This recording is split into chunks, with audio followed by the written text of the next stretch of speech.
Welcome to your first lesson, which will be on duration, notes and note values. Here we have all of the notes that are used within the pipe band drumming notation and also bagpipe notation. You'll see that there are 6 different note shapes that are used. We'll now cover each note individually. First note we'll look at is the semi-breve, or the whole note. This note consists solely of just a hollow note head and looks like this when written on the drumming stave. You'll rarely ever see this note used in pipe band drumming. Next note is the minim, or the half note. The half note consists of a hollow note head and one stem, and this is the minim written on the stave. You notice the line coming down from the hollow note head, that is what the stem is. Moving on, the next note is the crotchet, or the quarter note. This consists of a black note head and a stem. And this is what it looks like written on the drumming stave. Very similar to the minim, except with a filled in note head. And moving on, we've got the quaver, or the 8th note. This consists of a black note head, a stem and one tail. Tail coming off the stem at the bottom. And this is what it looks like when written on its own on the pipe band stave. Lonely little quaver.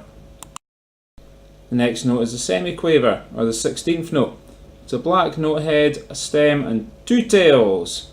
See the 2 tails coming off the bottom of the stem, and this is what it looks like in the music. Same as every other note placed on the single stave. And the last note we use in pipe band drumming is the demi-semi-quaver, or the 32nd note. Black note head, a stem and 3 tails. And here he is, big demi-semi sitting there on his Todd with no mates on the pipe band drumming stave, wondering what's going on. And there we have it, boys and girls. That's every single note shape that we use in pipe band drumming and bagpipe notation. And here we have a list of all of the note shapes that we've just spoke about and their equivalent rests beside them. A rest is a period of silence in music, and you'll find that bagpipers will never use rests because their instrument contains or consists of constant sound, whereas drumming doesn't. Drumming's full of little gaps and spaces, so sometimes we need to use rests to create that period of silence. You'll see at the top that they've got the semi-breve rest, which is like a wee top hat pulling down, but you'll also see the minim very similar. The way I remember it is the semi-breve is the bigger, or the larger in duration, so it's heavier, so it pulls down off the stave, and the minim's lighter, so it lifts up. The crotchet rest, when you're drawing it on its own, is very much like a 2 with an upside down 2 underneath it.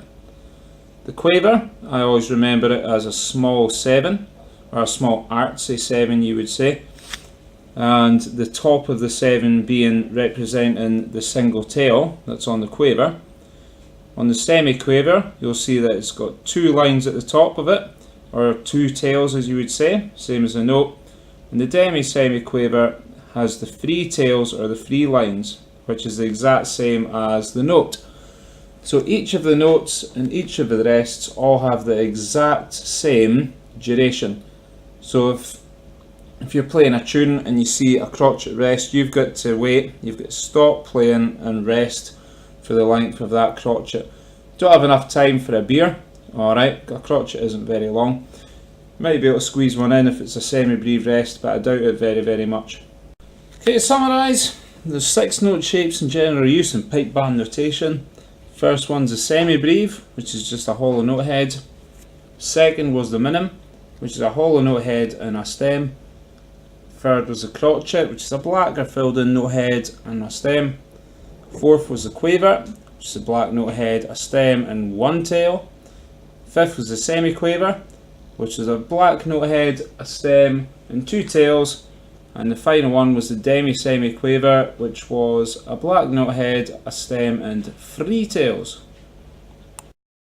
And that's it. We're done.